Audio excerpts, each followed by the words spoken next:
Deux femmes d'origine algérienne, Zora et Lila, ont été violemment agressées en France dans un acte clairement motivé par le racisme.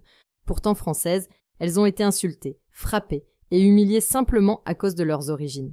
Tout a commencé par un banal accrochage entre leur voiture et un autre véhicule.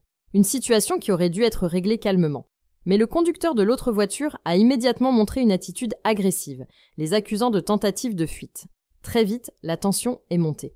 Selon France Bleu, l'altercation a pris une tournure haineuse. L'homme a proféré des insultes racistes, traitant les deux femmes de sales arabes.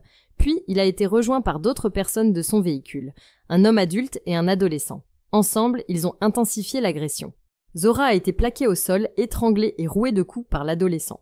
Lila, de son côté, a aussi été violemment malmenée, alors même qu'elle tentait de filmer la scène avec son téléphone pour appeler à l'aide.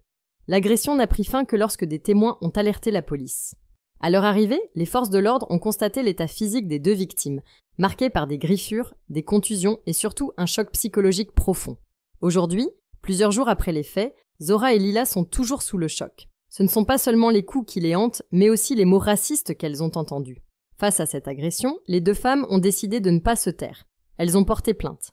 Elles veulent que justice soit faite, que leurs agresseurs répondent de leurs actes devant les tribunaux. Elles sont soutenues par un avocat et suivent également un accompagnement médical pour faire face au traumatisme. Leur message est clair. Il faut briser le silence autour de ce racisme ordinaire qui s'exprime aujourd'hui avec une facilité inquiétante.